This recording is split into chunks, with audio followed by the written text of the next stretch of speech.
And yeah, I guess I've been vaping pretty heavy. I don't know. I've been Yeah, because stressed. dude, let me show you. That's how much I vaped out of it. Yeah. Yeah, but you've been vaping other things. It's not like that's all you vaped since Friday, though, right?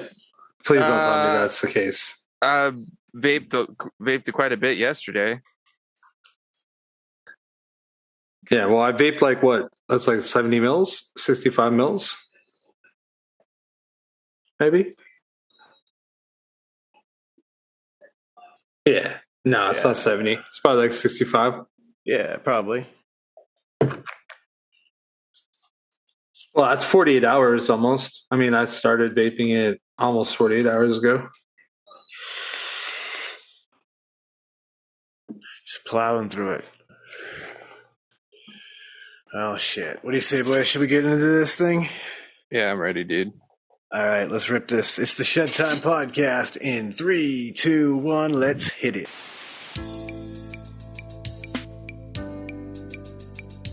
Ladies and gentlemen, I introduce you to Shedtime. What is Shedtime, you ask? Well, it's code for the consumption of cannabis, but it's much more than that. Shedtime's a state of mind. It's art, it's music, it's cryptocurrency, technology, it's food, it's vaping. It can be whatever you want it to be, as long as you're not letting the bastards get you down, not being a dick, and making it fun. When you're in the shed, it's whatever your mind allows you to create. So now let's get to the Shedtime Podcast.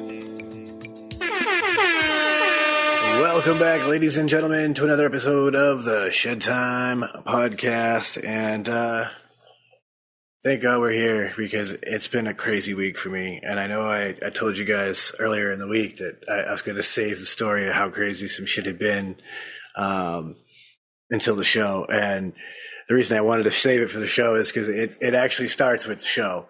So we finished doing the show last week, the show renders and everything. I have dinner. I sit down back here in the studio, ready to chill out a little bit. All of a sudden, I'm in the middle of moving some things around. You see here now, I got plants behind me. And all of a sudden, I noticed that like the lights above me just suddenly cut out. And suddenly, my large TV screen that I use as a monitor shuts off. And I'm going, all right, this is weird. All of a sudden, all the power that was running the computer shuts off. So I immediately, I shut off the power strip. I turned the power strip back on a couple minutes later. My mixing board has the lights just going up and down, but there's no signal going through it. My lights above me just start kind of like flickering. They're not actually working. I ended up figuring out that I've lost power completely on this whole wall. And then it also turns out that I've also lost power in my sunroom. So the light upstairs in the sunroom will not turn on. And it's weird because there was just enough power, right? Like I run fish tanks all over my house. There's just enough power to say run fish tank lights, but not filters. What the fuck?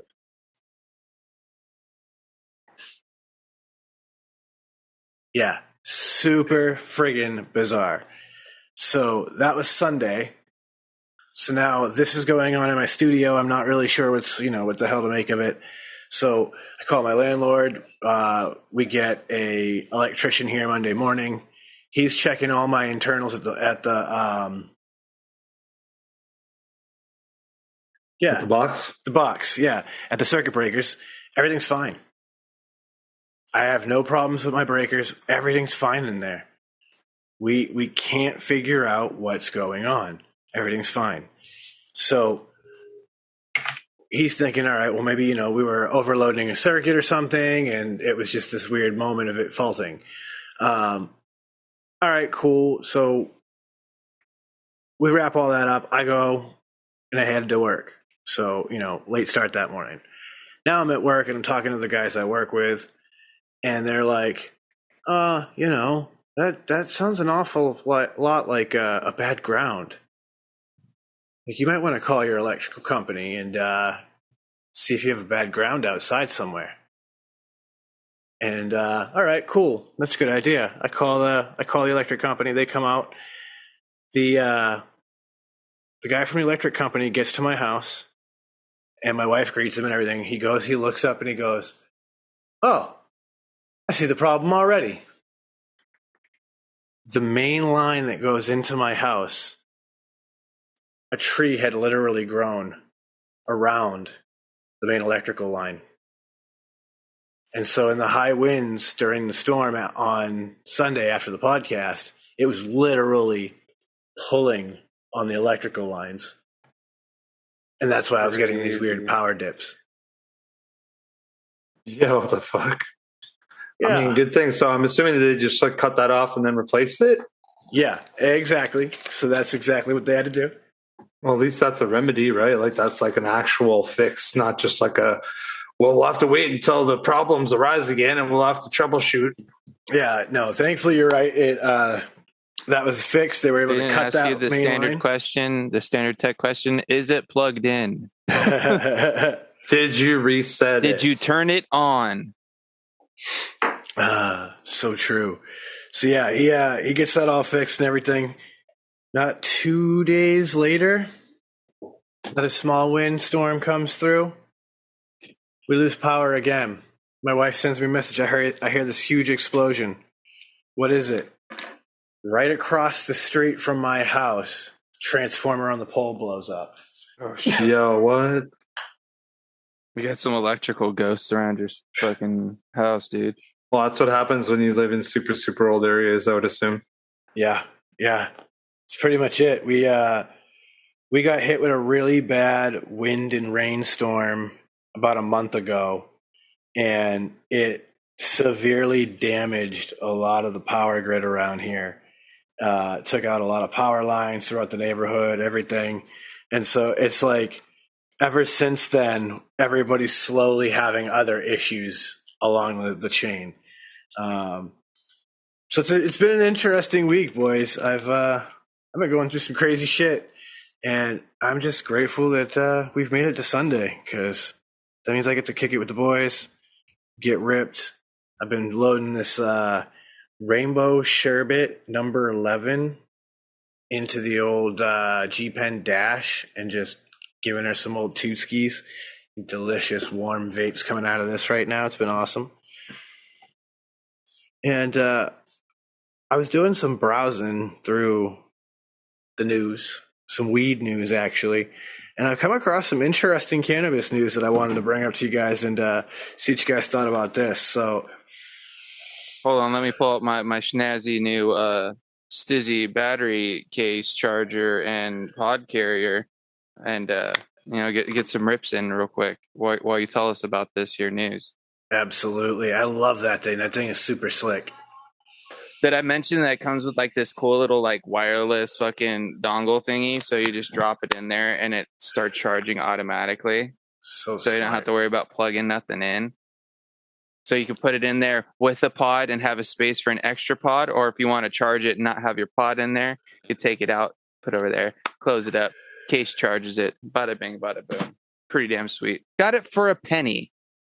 Can't beat that when you got deals like that at the dispensary. Damn fine dispensary deal. Gotta love a penny deal. I'm a big fan of the penny deal. And first news story that I wanted to bring up for you guys, I thought this one was super interesting, popped off just a few days ago, January 8th. This one's coming from MJ Biz Daily.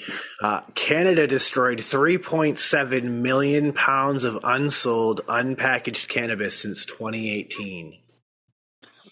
Damn. Wow. That's crazy. Yeah, it's a bummer. Whoa, dude, this thing hit pretty fucking hard. Liquid diamonds. Says Canadian operators destroyed millions of packages of unsold cannabis products and a record amount of unpackaged dried flower in 2022 and the first half of 2023, largely because of years of imbalance in supply and demand. According to data shared by Health Canada, the federal cannabis regulator, 611.7 million grams, that's 1.3 million pounds, of unpackaged cannabis was destroyed by licensed producers in 2022, an increase of nearly 44% over the 425.3 million grams destroyed the previous year. Damn, dude. So what I find really interesting is that oversupply is rampant everywhere. Like, it's an interesting notion of the cannabis industry, and something that they face is the fact that, like, there's constantly an oversupply of weed. It just continuously happens. People grow really good weed really quickly in large amounts, and then there's just too much weed and not enough people to buy it. Which makes sense. Like, what would make that different than anything else, right? I mean, that's the thing, right? Like, when you have a shelf life on a product like this, that's what's going to happen. And I think that's interesting that, like, in juxtaposition of that, we have places like Maine where they'll sell that weed from, 2020, even here in 2024. Yeah, it's just crazy. You just got to think, too. It's just like, not only is it the amount of people that are now growing and trying to get into the industry, you got to just think of the variety of things that are out there now, too. So it's like, not only do you have, 100 companies putting out products, but those 100 companies have probably about 10 different, strains under their fucking belts, and they're producing about the same amount of each strain, and some sell better than others. So sometimes you end up with, fucking pounds and pounds and pounds of this stuff that's not moving as quick as this other shit that you're growing the same amount of, and you can't keep it on the shelves. It's just between the selection, like you're saying, the fucking supply and demand. It's fucking crazy, dude. There's so much stuff out there now that the market's just oversaturated in every aspect of the market now. It's insane. It's entirely true. And it's not like alcohol where it can just sit on a shelf for years. Like, it has to move. It has to get consumed because it's going to continue to degrade over time as it's stored. Another interesting one I came across, and I think we can all enjoy this story, at least here in the U.S. I mean, it's a nothing burger for Chris, really, in Canada. But the feds released marijuana documents confirming Schedule 3 recommendation based on accepted medical use. Now, this is coming from marijuanamoment.net, and it says the U.S. government has released hundreds of pages of documents related to its ongoing review of marijuana status under federal law, officially confirming for the first time that health officials have recommended the DEA place cannabis in Schedule 3 of the Controlled Substance Act. So the 252 pages of documents from the Department of Health and Human Services explain that cannabis has a currently accepted medical use and treatment in the United States and has a potential for abuse less than the drugs or other substances in Schedules 1 and 2. Federal health officials said their review found that more than 30,000 healthcare professionals across 43 U.S. jurisdictions are authorized to recommend the medical use of marijuana for more than 6 million registered patients for at least 15 medical conditions. So that's a really cool little piece right there. Step in the right direction. Yeah, absolutely. We are hopefully going to see a continued movement that way. And honestly, not that like we are known to get super political here on this show, but from a perspective of the current administration, right, in an election year, they already are fully aware that if they can give the cannabis voters a win right before election time, they're probably going to remember that and continue to propel that person into the presidency further. Oh, yeah, so, 100%. at the end of the day, as much as we'd like to think it's for the benefit of us as U.S. citizens. It's more for the benefit of whoever's running at the moment. Because right now, like you said, Sean, right now everybody's fighting for votes. You know what I mean? Like we're creeping up to that election, and you're gonna see a lot of people start pushing ideals and different things that they say they're gonna do once they get into office that are gonna help sway voters one way or the other. It's just the way. Will that be like this November? Yep. Yeah. So that's the thing, man. If and then like Biden, the new president gets sworn in like about a year from right now. Right? Yeah. Again, January of 25, they'll be sworn in. 20. Yeah. Yeah. Like it's somewhere around our birthdays. Yeah. From what I just had to think that all through. It's like, 25. Yeah. Holy crap. It's 2024. Crazy. Yeah, dude, you're turning really old in like 3 days. Yeah, bro. By the time listeners hear this, my birthday will have already passed. But yeah, dude, my birthday is coming. Oh, yeah. I won't dox your birthday date wise, but it's in January. Let's put that way. Man. I'll do that. And that's a crazy notion, right? Because I've been thinking about the fact that, like, all right, technically speaking, in America, the average lifespan of the average male is not 80. It's not 80 years. It's like 70 something. And when you think about it from that perspective, it's like, holy shit, I'm basically middle aged now. Whoa. Yeah, you're like definitely getting into that area. Like, yeah, I'm at the early stages of middle age. Like you're like that peak guy. You're like peak middle age. If you are middle age, you're like peak. You're like, I'm in my peak physical shape. I'm the best specimen I can be to being middle aged. But like it's I would consider myself more middle aged than you, to be honest, even though I guess like by that same metric, like I'd be well into my middle aged years. Exactly. But that's the crazy part, right? Like growing up, when you think about the middle-aged guy, we're usually referencing a dude in his like 40s and 50s. Yeah. And the fact of the matter is, if that's the middle age of their life, that means that they're reaching between 80 and 100. And the likelihood of that is very slim with most people's lifestyles.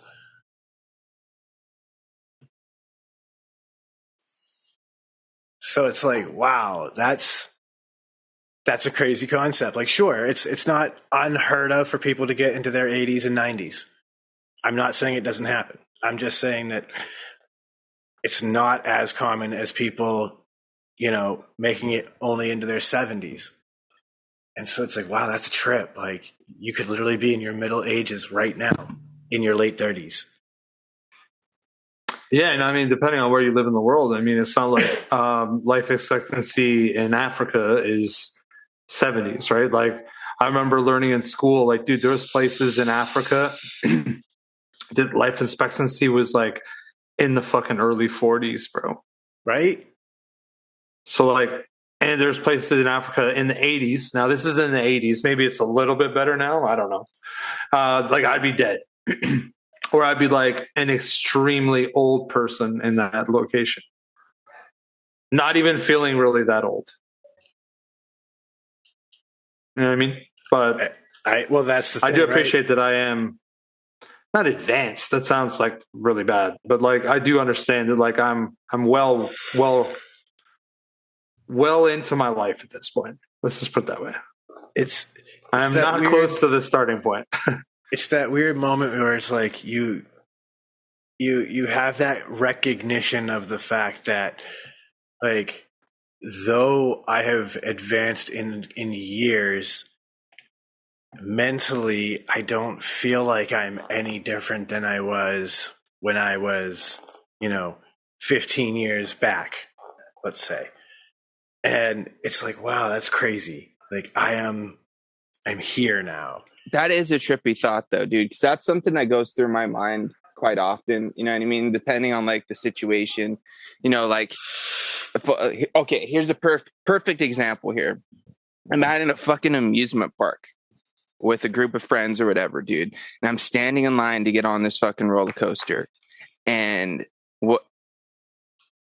in my head, I am still that 11, 12-year-old kid that's getting on the roller coaster for the first time, feeling that fucking rush and that excitement, dude. That's in my head. That's what I am at that moment, regardless of being 32 years old. You know what I'm saying?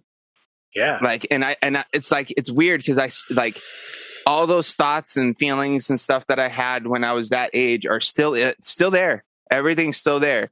You know what I mean? Of course, I have gained a lot of knowledge of different things over the years. And sometimes I forget, like, oh, wait, yeah, like I know things. You know what I mean? Because I still feel in my heart of hearts like I'm still that young, like maybe more around like 18 to 21-year-old kid that's, you know, able to do his own thing, but at the same time still is just a fucking large child. You know, dude, weird. It was weird, bro. Because like the only time it really hits me is when like some sort of responsibility or like adult decision pops up. You know what I mean? Like, oh, you know what? Oh, fuck. Do I go out and do this, or do I make sure that this bill's paid? Or like recently I had to go to the dentist and I have to get some dental work done and figuring out how that's going to get taken care of. You know what I mean? And like making like financial decisions and life decisions and things that are actually, you know, big, you know, choices to be made compared to, do I want French fries with my burger, or am I end up going to get some chicken nuggets sort of thing, which is still a fucking thing that happens on a daily basis for me, boys. You know what I mean? But I'm just saying, you know what I mean? Like, it's weird, like the flip flop. I am 37 years old. You will still find dino nuggets in my freezer. Oh, fuck yeah, dude. Like, I just bought some at the store the other day. You know, like, it happens, man. My wife and I fuck with the dino nuggets heavy, and we are Dude, they're proud perfect. of it. Toss some in the air fryer for like 15, 20 minutes, pop them out, and then you fucking got a nice little fucking snack or meal. You know what I mean? Throw some tater tots in there with them, so you got some fucking nuggies and tots. It totally does make me appreciate what our parents went through, right? Because, like, I think about, like, I know when my father was my age, I was alive. And it's like, wow, dude, like, you were like me, but having to raise me at this age. Dude, that's the thing that boggles my mind all the time. Is like thinking about, like, at my age, you know, my mom already had 3 kids. You know what I mean? And it's like, fuck, dude. Yeah, bro. Couldn't even imagine. My mother at this age had already been married for the second time. You know, my father by this age had already been married to my mother and had already had me. Mm-hmm. Like, I think about the fact that, like, they had the house that they had when they were in, you know, that age range, and they were raising me then, and the place that I was living in my 30s, you know, and it's like, wow, it's those kind of moments where you realize, like, and I think we've talked about it before, how there's no life handbook, right? Oh, not at all. You don't just turn a certain age and get handed a book that's like, here's the answers, guys. This is how we navigate all these things that happen in life. You just, like, you graduate high school, and if you don't even go to college, if you're just like me, who just graduated high school and, like, went into the work world and did your thing, like, you just suddenly had to go do stuff and be an adult suddenly, and that's actually kind of fucking weird. Yeah. It's a weird concept. Like, all right, dog, go get your place and go pay some bills and make sure all this shit gets done and don't fuck up, and good luck if you do fuck up, because shit's gonna be really tough. It's gonna take you a long time to recover from that. Thrown out into the world with zero guidance, bro. Figure it out. I remember being like 21, getting in the apartment with the homies, thinking like, yeah, life is dope. And then realizing, wait, I got to fucking find a job now in this new city and fucking start paying rent ASAP. And fuck, I also need to make sure I got money for groceries while I live here. Like, oh, fuck. And I mean, how do I do my laundry? Oh, it's a quarter machine downstairs because this isn't home anymore. Like, oh my God. It's wild, man. It's so crazy. Well, I do think that it was like very different, like for my parents, because like when I was like done, going to school and stuff, the first time I was like 21. I just was like, I just need to find an apartment in the city, and I'm just gonna like roll that way, whatever. And so it just was like very different than what it would be, the 30 years previous to that. It was like much more simple, like you basically had things planned out to the idea of like, oh, it's like, oh, I know that I'm going to be doing this. I know that I'm going to be doing that. I know that I'm going to wait until I get married. And then all these things like would happen very quickly. Do you know what I mean? And it's like, it's just so different for like what my generation was compared to like that generation before, where it was like, you live with your parents, you finish school, you got married at 20, 21, and then you would start your life as an adult, where it was definitely not like that. It's crazy because now, like, I feel for these kids nowadays, man. Like, the world that they go into is so competitive. Yeah, it's a whole new type of pressure, dude, through social media. Like, when it comes to not only like what you look like, but what you're listening to, what you're wearing, what you're fucking, just your whole life, you know what I mean, is like on the fucking display for everybody. You know what I mean? It's crazy, dude. I don't know. It's like the old notion of like, your parents talk about being in the rat race, and it's like now your whole life is a rat race. Yeah. But the worst part about it is like it's gotten to the point where you can make money doing it. So all these young kids, like there's been surveys done where they ask kids, and about like, I'm not sure exactly what the number is, but a very, very high percentage of them all say they want to be a social media influencer. Yeah.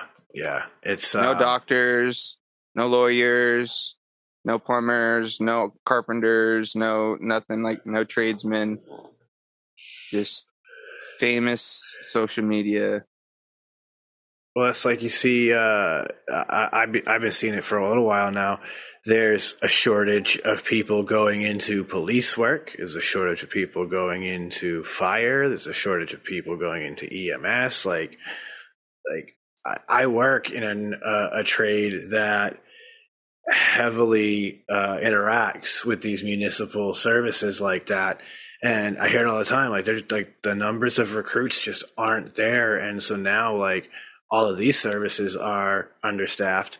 And then you think about all the other industries, like in the service industries that are understaffed. Oh, I got a light that's like tripping.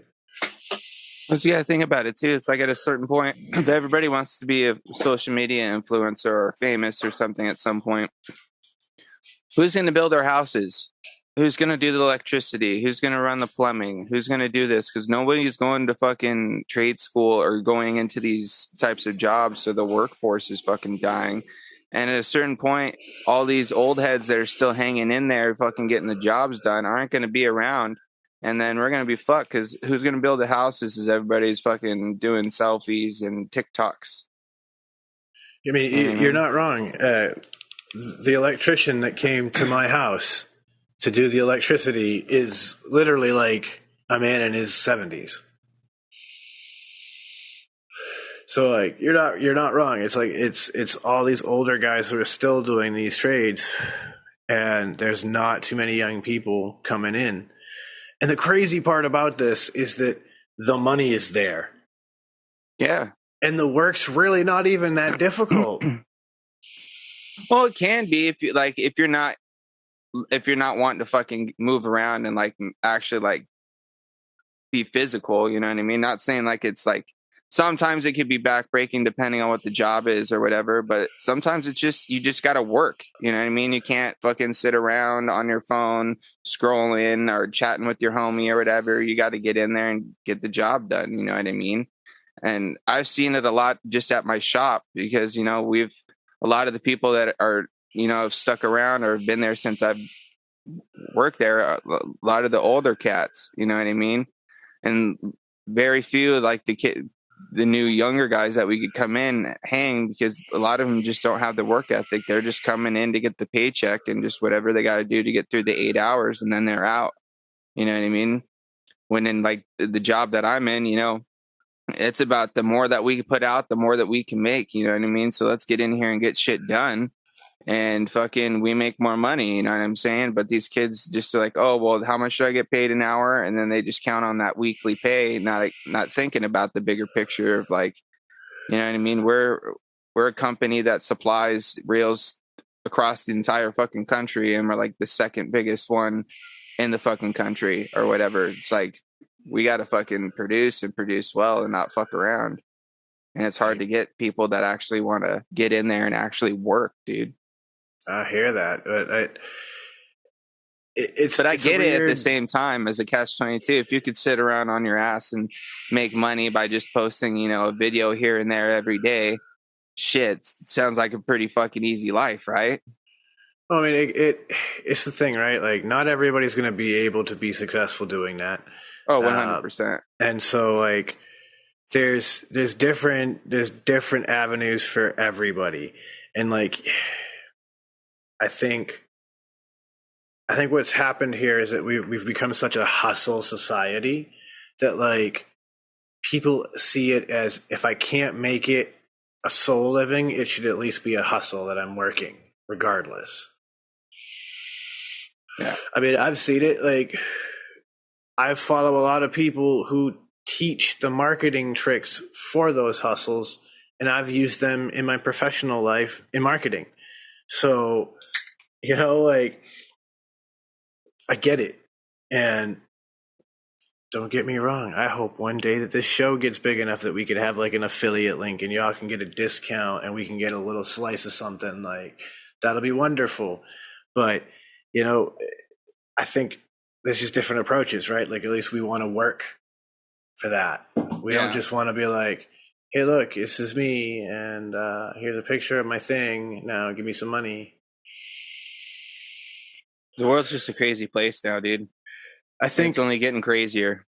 If people want to learn to make some money real quick and easy, and they want to do stuff like getting into a trade, like the automotive world is a place where you can make some silly money if you just learn a little bit. Like, I'm in an upfitting shop, so they don't work on engines. They just add stuff to existing new model vehicles.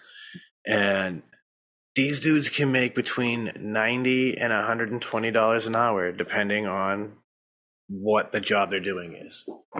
Dude, it's the same thing with most trades, dude. Getting into like electrical, welding, you know what I mean? Fucking plumbing, dude. If you actually become a union, plumber, carpenter, iron worker, you can make some fucking good money, dude. You're just gonna have to put in long hours and fucking work hard.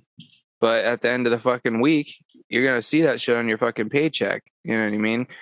This is the unfortunate thing, though, dude. And this is the part where I kind of understand where some like, where like the benefit of doing like a job like maybe social media or something comes from, because it does give you the freedom to actually live your life and actually go out and experience things, because you have a little bit more time maybe to go out and do these things and experience these things, maybe also because of your, whatever you're able to obtain through, networking and stuff.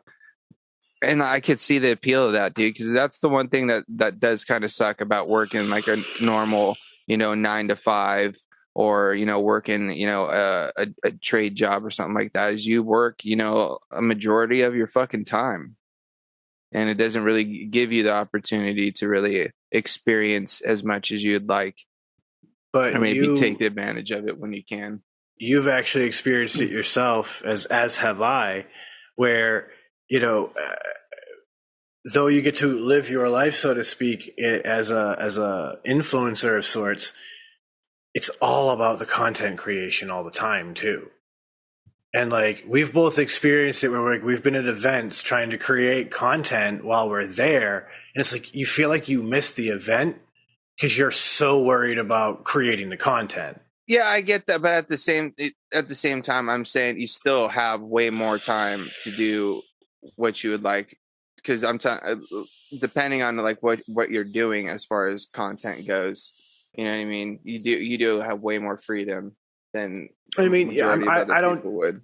I don't disagree with you completely at all. Like, I found my other Stizzy. Yeah. I just want to add that as a point, but I think ultimately what it comes down to is that I think our work. How do I want to explain this?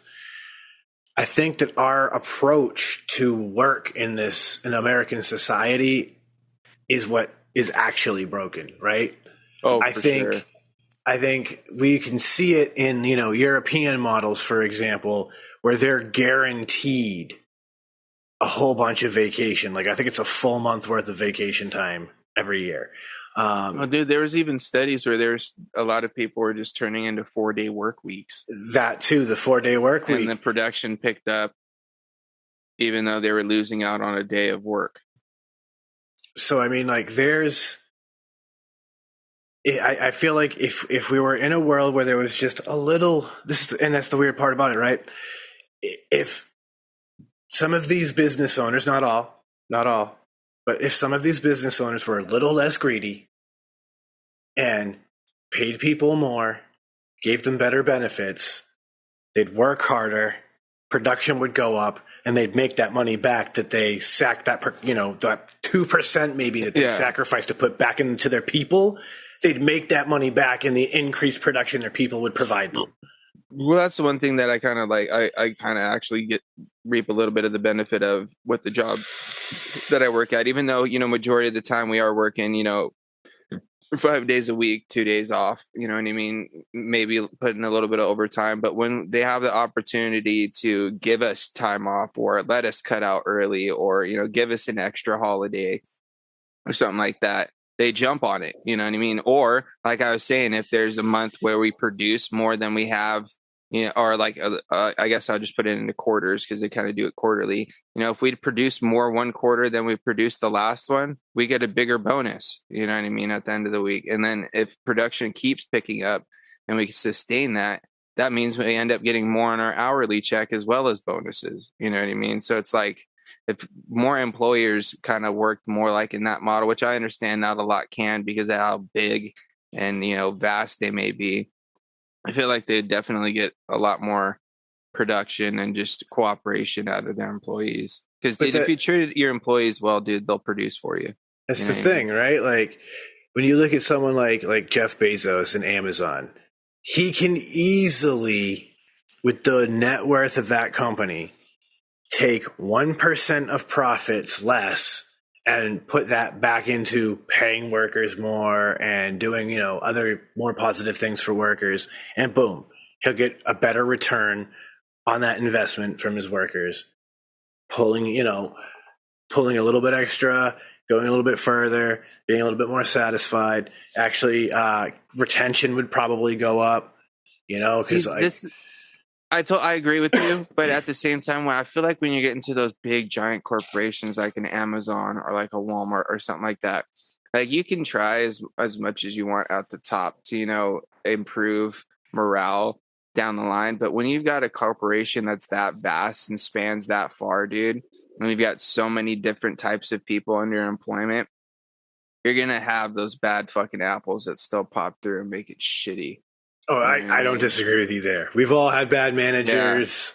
Yeah. Which sucks, dude, because, there could be companies that do actually, try, but they just have the wrong people in the wrong positions. But, I guess that kind of comes with everything, but it's a bummer. I think you're right, though. Like, that is going to be an inevitability. But I think if we like it's definitely a lot easier to do on a smaller scale. But when you bring it onto like a fucking as big of a scale as like you're saying like an Amazon or something, I feel like it's a little bit harder to enforce all the way down the line. You know what I mean? I mean, it's interesting because like you see the battle that like Tesla's going through right now with their refusal to have unions, and Sweden having this extremely heavy union-based workforce, and the way that they're like, no, like this is the way we do things. It's union labor. These are laborers.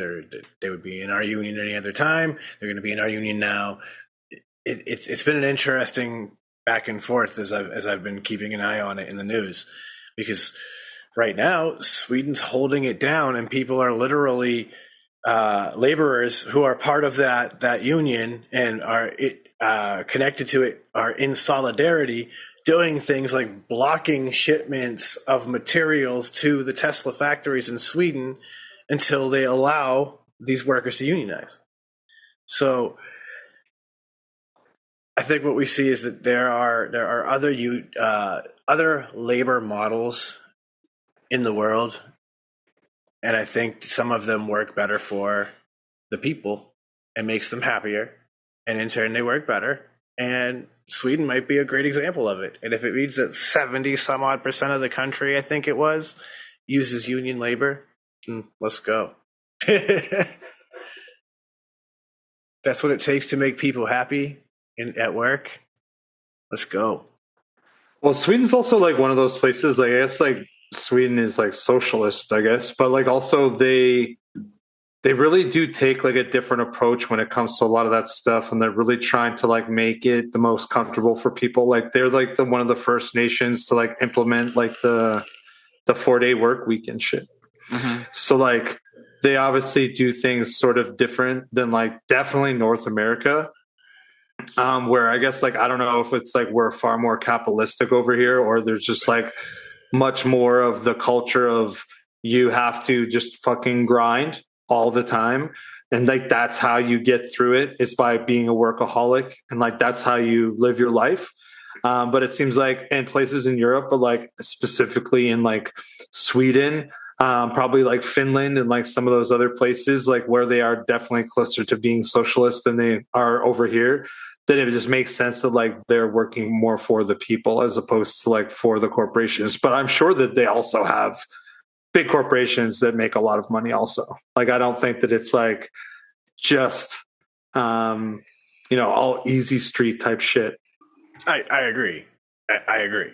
I just think that, like, again, they might have a better labor model that's working if people are in their trades and are happy, and people aren't coming to the trades in the North American region.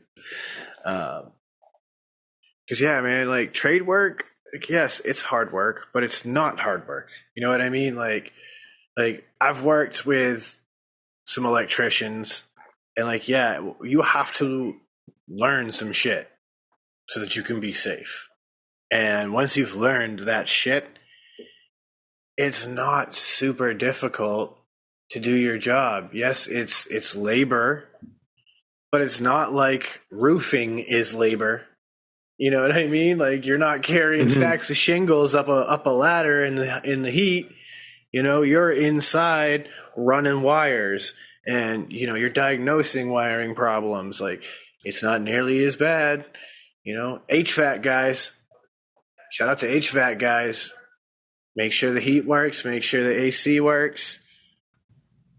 A lot of that stuff. Make sure that the houses are clean, because you know they got vacuums. Those guys are not nearly as labor intensive as, say, landscapers. Yeah, I think that like landscapers, there's a few of the ones who would kind of really be up there, I guess, could just overall construction people.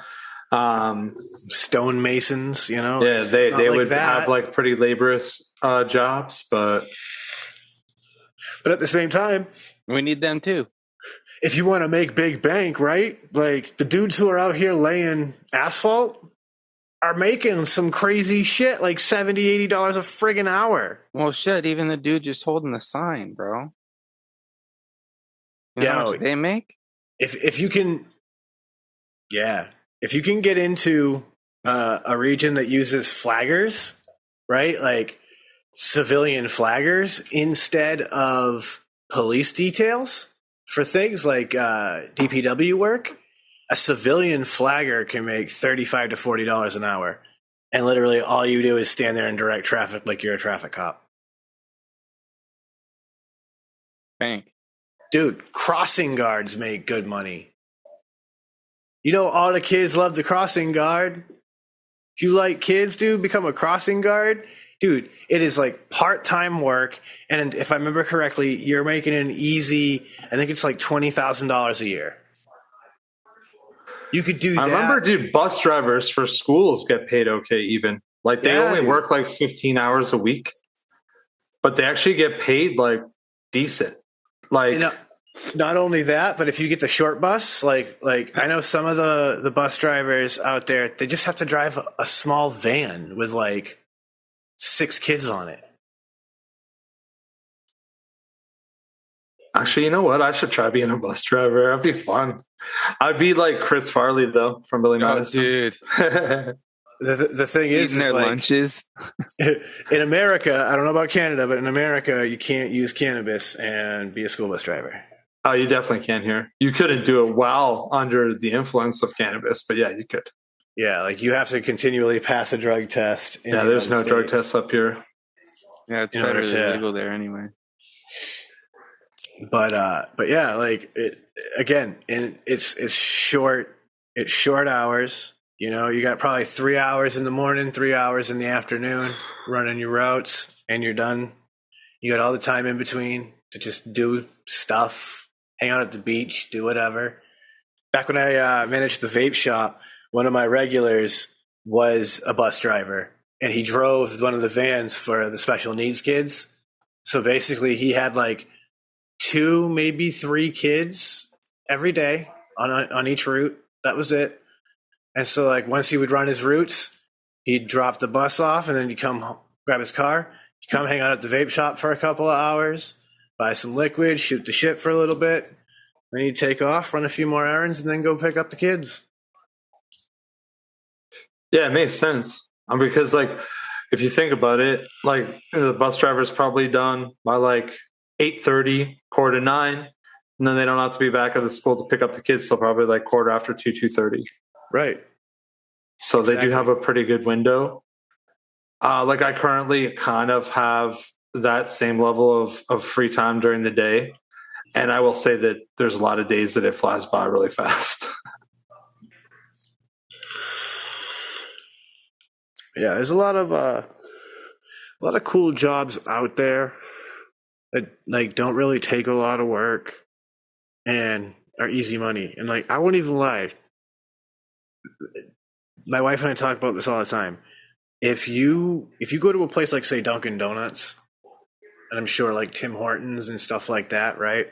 Mm-hmm. These are companies that have spent millions of dollars studying to figure out the most efficient way to do everything. So yes, the idea is that they've figured out the laziest, simplest, quickest way for you to do every fucking thing they need you to do. So as long as you learn to do everything the way that they want you to do it, you're literally going to do it the laziest, quickest, fastest way possible.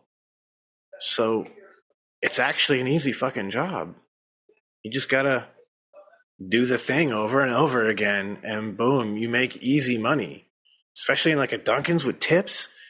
Dude, are you kidding me? If you're good at a job like that, you can take home like $80 a day in tips in some of those stores. Really? Dude, all right, when I met my wife, I worked for a Dunkin' Donuts, all right? I was able to, on tips alone, drop $300 fucking plus to buy a plane ticket for her to come home from California early from a trip that she was on. Something went wrong. I had to fucking cancel that ticket, eat that $300 plus, bought another one, still all on the tip money, and was able to rent a limo to go pick her up from the airport, all on tip money from Dunkin' Donuts, because I was in a busy store that had good people, so we made good tips. A morning rush, you could easily make a couple $100 in tips split amongst all your people. Wow, that's crazy. I would never have thought that it would be like that lucrative, honestly. Well, that's the thing, right? Like if you got good people and you build good relationships with customers, every customer that buys a coffee, say, drops 75 cents to $1 in a cup, right, for a tip, and you see a couple hundred people every morning, it's a couple $100 right there. True. Like it's not unusual. We would see a couple hundred people through the drive-through and probably close to another 100 people walk in at the front counter in the store I worked in, because we were in a pretty damn busy store. So yeah, like you could make some good money if you had a good crew. And that was the thing. Like if you just learn to do it the way that they teach you to do it, you're doing it the most effective, quick, most efficient way. And in turn, you're going to do it the fastest way. And that's going to make you the most money. Same goes for McDonald's, Wendy's, all those. If you just do it exactly the way that they taught you, the way that the book tells you, it'll be perfect every time. And you'll be all set. Someone needs to talk to the Burger King across the street from where I work, because they be slow as fuck, homie. Like, I pull up to the window. Dude, Burger King's kind of always suck. I don't know why, bro. I just go there because it's close and it's cheap, and I could just grab something real quick and it'll get me through. You know what I mean? But I'll go there, dude, and I'll pull up to the drive-thru. No one in the drive-thru at all. No one really in the parking lot. And they're like, "Hi, welcome to Burger King. I'll be right with you." There's no one fucking there, dude. Who are you talking to? Or what are you busy doing right now? There ain't nobody at this fucking Burger King. Just take my fucking order. And then I'll sit there for like 2 minutes. And they're like, "Okay, what can I get for you?" And it's same thing every time. And then I fucking pull up to the window. They take my money, and then I'm just sitting out in front of this fucking thing for fucking ever. I'm like, what are you guys even doing back there? Is there like one guy working here? Yeah, are you grinding the fucking patty? Yeah. I'm like, this is like, it's just ridiculous, dude, how slow they can be sometimes. That's the reason I think why BK is quickly going bankrupt. Yeah, their food's not really that great, but their double cheeseburgers, you know, it'll get me by. Man, I loved a good Whopper back in the day as a kid, but it just shit got worse and worse at the one that was in my neighborhood, and it finally went under. And then, like just not too many around anymore. Dude, I was pissed one day. I went there and they gave me double cheeseburgers with no pickles, no mustard, no ketchup, just patties and cheese, bro. It was the driest fucking double cheeseburger, and I was so upset. I didn't want to turn around and go back because I was like, fuck, I only have so much time during my lunch break. I was pretty upset. That's no bueno. That's terrible. That's a crime. It was a very sad double cheeseburger eating experience, dude. Yeah, that's just tough. But yeah, I like at this point, that's a company I don't think we're gonna see last a whole lot longer. There's a few out there I don't think are gonna last much longer. There's I think there's like a food awakening, if you will, amongst consumers lately. And they're like, listen, if you're gonna charge me $8 for a friggin' full size, burger and fry, and it's literal garbage, why am I gonna come here in the first place? I mean, even McDonald's wants to fix their fucking patties now. Like, dude, did you guys know about this about McDonald's? Did you see that they're bringing back the double Big Mac? I did. Oh, we always have that. So, well, whoop-de-doo for you. I was gonna say something else, but I was like, no, that's kind of. I heard that they were bringing back the Grand Big Mac up here. which I don't know if you guys Dude, the always Grand have Mac that. was shit because wasn't that where they just took like the quarter pounder patties and made a Big Mac out of it? It's like not really, but it's kind of, yeah. Like they're very close to that, but they taste more like the regular Big Mac patty. Yeah, it's just like a thicker patty. Yeah. Yeah. It's probably like a 50% bigger patty. Here's overall. a hack for anybody out there that just wants a better overall Big Mac experience. Just get a quarter pounder with cheese and tell them to put Mac sauce on it, or tell them to make it like a Mac, and then you get the shredded lettuce as well. But dude, way better. The patty's better. Yep. 100%. Not that anybody should really eat there, but I mean, fuck, dude. If you're just trying to drop $2-3, bro, give me some McDonald's, dude. I crave it from time to time. And dude, honestly, this is my go-to every time I go, bro. Give me a large fry, bro, because I love them salty fries, especially when they're fucking nice and fresh. And then just give me 2 fucking double McDoubles or 2 of their double cheeseburgers and throw some Mac sauce on those, bro. And I'll just smack 2 of those bad boys down real quick, and then wash them down with them French fries. Or honestly, most of the time I start with the French fries because once they start getting cold, they're not as good. So I usually eat my fries first. Are you guys like that? Do you guys eat your fries first? No, I'll eat some fries first. Are you guys that eat? I'm not like the first thing I do is take a bag of the burger or bite of the burger. That's not me. No. Are you guys the people that eat fries out of the bag as you're driving home? Sometimes, dude. I will. I do prefer to eat the fries hot. If that's what you mean. Yeah. Yeah, definitely. But I mean, like, there's times, bro, where like I'll go to like McDonald's or something and I'll get fries.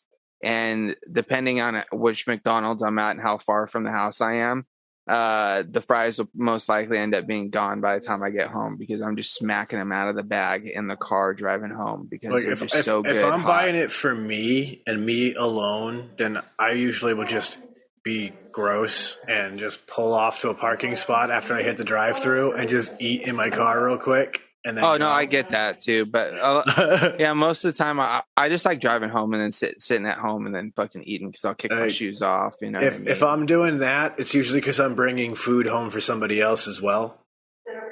And in which case, I'm usually not going to eat anything out of the bag because I don't want to be accidentally pulling from their fries too.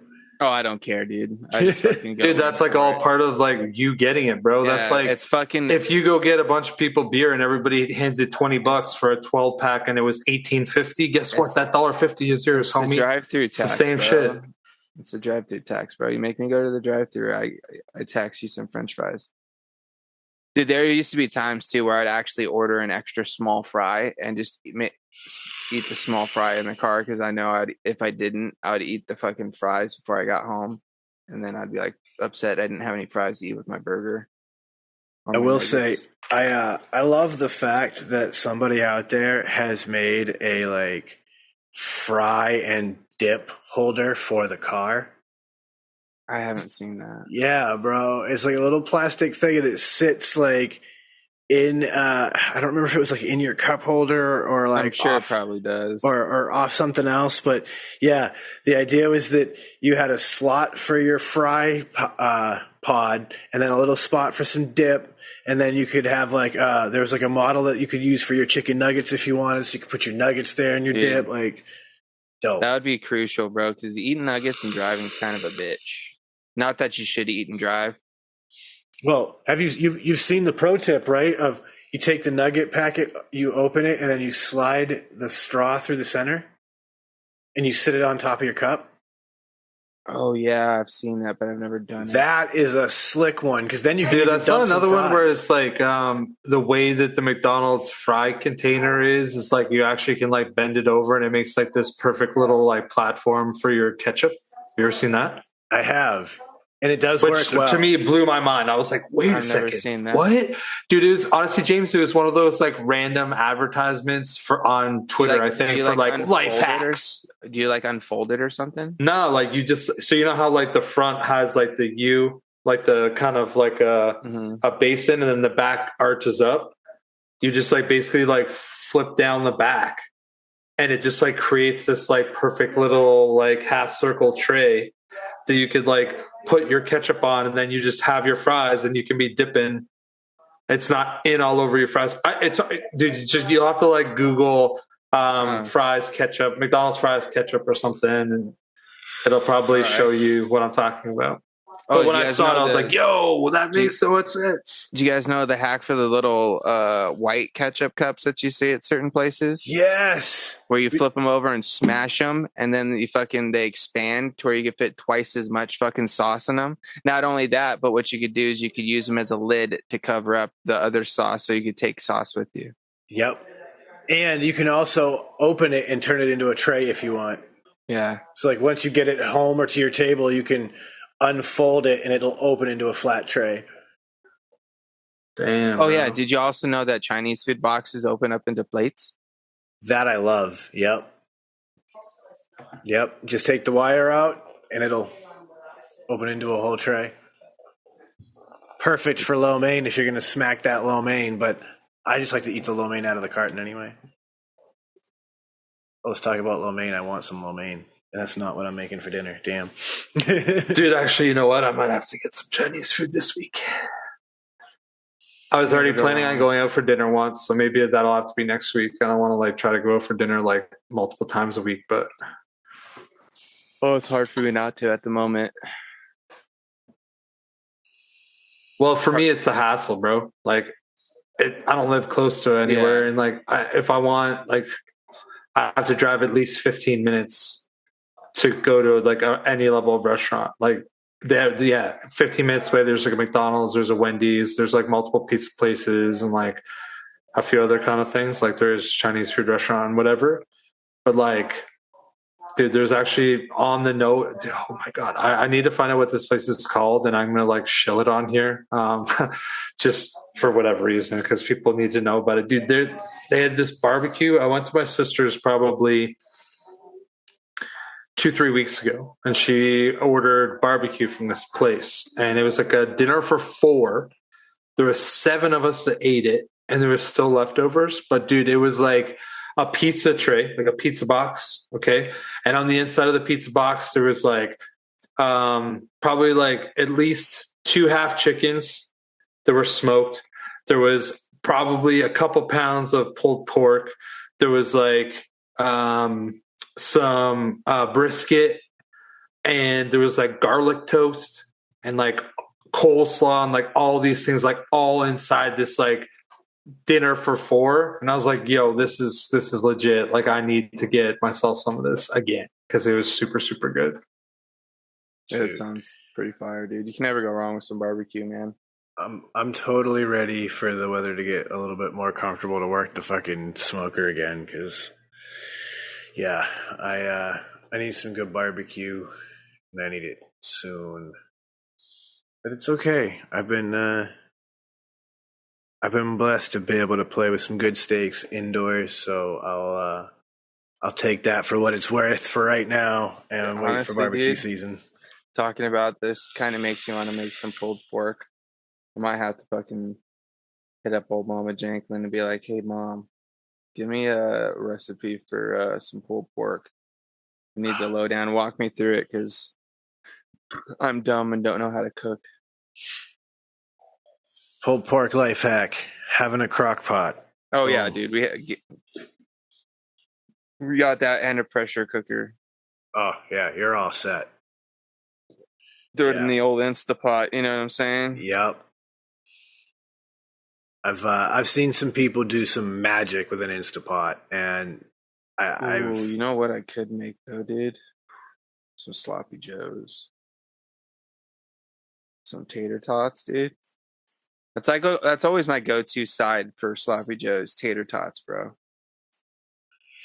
That's the thing, right? Like, when it comes to potato, you can't go wrong.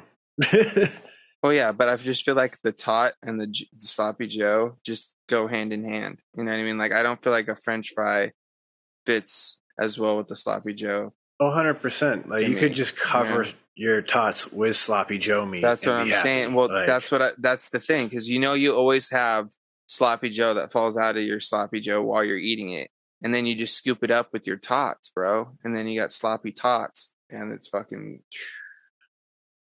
Or Yep. if you want to just take it a step further and kind of do what you're talking about, do some fucking sloppy Joe tots, or or AKA sloppy tots, and just throw a bunch of tots down on your fucking plate, cover them with sloppy Joe mix, throw fucking some shredded cheese on top, and call it a fucking day. Yeah, I mean, honestly though, if you're gonna do that, those got to be some extra crispy tots. Oh yeah, sure that extra, they stand up to that coating. Throw them in the air fryer for sauce. extra 5 minutes. You know what I'm saying? Let them get extra crispy. But oh man, yeah, that just sounds ridiculous. Like that's the kind of like little kid stoner food that like makes my heart happy. Dude, that's anything that I eat pretty much. I'm still like on that same wavelength. You know what I mean? My diet hasn't changed since I was like 16. I still eat the same shit. Very rarely do I eat something fancy or, out of the realm of like a teenage kid. I'll tell you this. I tried a chicken parmo as opposed to a chicken parmesan. And they're very similar, but it's like you put a white sauce down instead of a red sauce on the chicken. And then when you serve it, you'll have like a red sauce with it on top of everything else. And it was actually quite incredible. Apparently it's pretty common in the UK, but my God, outstanding twist on something that I love. And all I could think is that in a sandwich, like a chicken parm, just like as a parmo. I did try one of those TikTok reel type recipes recently and did the grilled cheese pizza. That was awesome. Could be pretty fire. Yeah, like basically made grilled cheese, put it all together, and then put red sauce on the top, cheese, pepperoni, all that. Put it in the oven to melt the cheese and all that, and then ate that. Dude, I would do that, but with like some garlic toast. Well, funny you should say that because I made garlic butter, and that's what I buttered it with. Okay, yeah. Do that, and then instead of using like your standard, what you'd probably use maybe like a cheddar or like an American for like your grilled cheese. Do maybe a mozzarella provolone situation. I used an actual pizza blend cheese. It was there you go. I think it's cheddar and mozzarella mixed. But yeah, pizza blend cheese inside, a little bit of the pepperoni inside, fold that sucker up. Now we've got garlic toast basically on all sides. I toasted both inside and outside. Yeah. You know what I mean? And then, once it was all out, hit it with some sauce, cheese, more pepperoni, bake that sucker, threw it in the broiler for a little bit just to really cook it on the top. Yeah. Dumb. One of the best grilled cheeses I've ever eaten in my life. It's like a stuffed French bread pizza. Yep. 10 out of 10. Highly recommend it. Funny you say stuffed French bread. Not a stuffed French bread, but what about a stuffed French toast that I just saw recently too? Dude, French toast, I'm down. Take your bread, peanut butter on it. Use the peanut butter to basically glue your two pieces of bread together. And then dip it in your egg mixture. Cook that. Peanut butter French toast. I could be down with that. Right? A peanut butter stuffed French toast. Banger. Dude, throw some sliced bananas in there. Oh, yeah. Yeah. That could be fire, dude. You could even do a peanut butter and jelly if you wanted. Yeah, dude, I'm not super into warm jelly. You know what I mean? I prefer my jelly to be like room temperature to maybe slightly chilled. Are you talking about a PB&J? Yeah. Yeah, I'm not even a huge fan of PB&Js. Dude, I'll smack just a I'll have like one piece with peanut butter and one piece with jam. I'd rather have that than them together. I don't know why. I really don't like peanut butter and honey sandwiches. Really don't. I've never been into that really. When I was a kid, that was like pretty popular.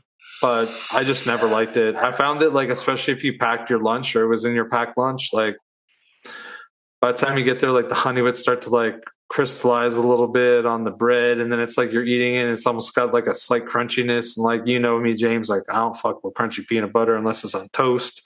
So like I never really liked it that much.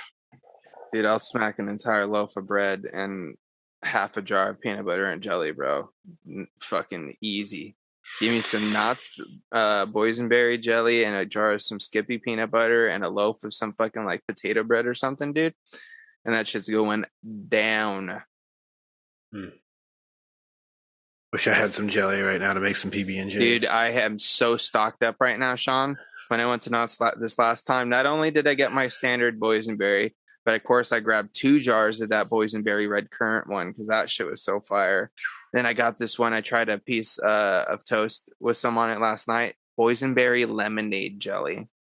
Really? Dude, so good. So good. I've got some cherry preserves, and then I've got like all kinds of apple stuff. Like I've got an apple cinnamon preserve. I've got some apple butter, a spiced apple preserve. What else do I have in there? All kinds of stuff, dude. Oh, that sounds so good. So good. Well, I'm hungry, and it is the end of the show, so that just makes sense that we close the show with food talk. We do it all the time. So welcome to another episode of the Shedtime Podcast. And with all of that, I'm going to go ahead and set it on the run like we always do. So that means Uncle Chris, kick it off. Well, thanks everybody for tuning in. Appreciate you guys. Yeah, I mean, another episode under our belts. Every episode that we record, honestly, I just feel like so chilled after. Today's one of those days. I have not had like the greatest week. And I'm sure that my next week's probably not going to be great either. But it's always like a good way for me to finish a Sunday, just to kind of like hang out. I feel like a little bit more centered after I talk to you guys, even if we have never talked about anything that has to do with me. I just feel like I always gain a little bit of perspective, and I just feel a little bit better about like going to bed that night and everything that's going to happen kind of going forward. So thank you, gentlemen, for that. Yeah, I'll just shill it. Go to shedtimepodcast.com. Go check it out. Go give it a gander. Click on it. Give us some reviews. Of course, you can check out the YouTube channel as well. It sounds like we've been getting some reasonable traction over there, so feel free to subscribe and leave a comment on those videos. I'm sure that somebody is going to give you some level of reaction or answer any questions you guys might have. Of course, we do have a Patreon that you guys can check out also, which only just kind of adds to the content that we can do here just by adding a little bit extra funds that allows us to kind of do certain things like when we did the candy and certain things like that. Yeah, I think that's everything for me. Everybody be safe, have a good week, and live your best life. James, take it away.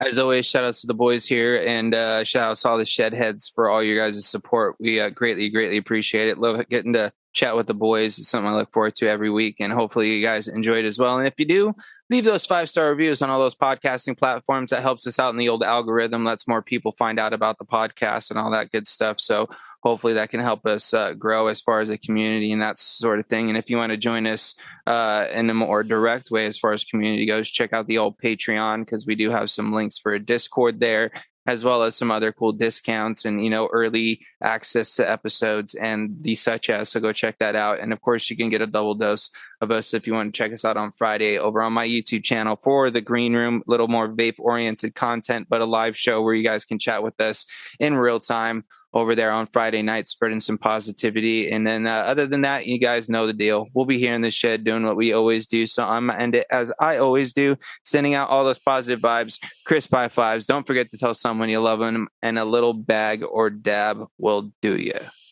That's a fact, and it sounds like the boys hit it all. So, of course, ShedtimePodcast.com has links to everything. The Patreon, the Frames Janklin Vapor channel for the Green Room, and so much more. Merch store included. So, you guys know what I'm going to tell you. Don't let the best get you down. Be cool. Don't be a dick. And whatever it is that you do, be sure and have some fun, because this is the Shedtime Podcast. It's time to roll on up and roll on out.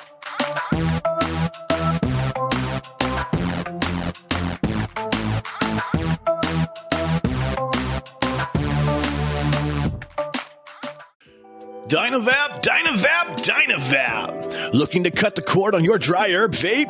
Dynavap. Trying to get the best taste from your herb? Dynavap. Ready to take your sesh to the next level? Then meet Dynavap, the best way to vape your flower or concentrate. Concentrates? That's right. Your flower or hash can be vaped using Dynavap. Check out Dynavap.com to learn more. That's Dynavap.com. Lose the ash? Dynavap. What's going on, Shedheads? It's your boy, Frames Janklin. Are you looking to step up your match game or have a raw copper, brass, or stainless mod or RDA that you're absolutely tired of polishing? Then you need to go and hit up my man Ashton at Palmer's Powders. He does some absolutely amazing powder coating work. He offers many different colors and finishes at an absolutely killer price. This man is taking powder coating to a whole new level, and he can make your setup an absolute masterpiece. You can go follow him over on Instagram at Palmer's Powders, and you can go check out pricing on his website, palmerspowders.com. That's palmerspowders.com. And as always, let's just vape on, Shedheads. I want you to think of your favorite rebuildable right now. Yeah, okay, so you have a layer cake in your hand, and now you're about... Oh, sorry, yeah, that's not everyone's favorite. That's just mine. So think of your favorite rebuildable atomizer.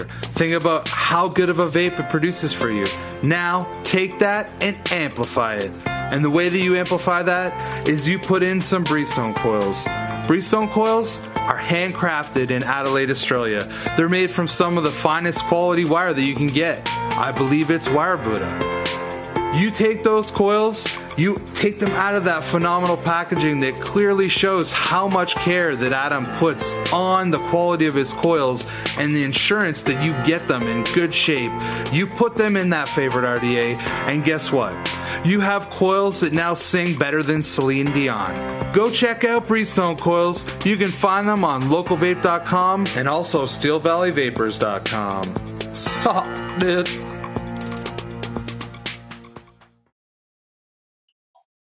Very good, very nice. Hey. We make a good show. Okay. Now. There's the button.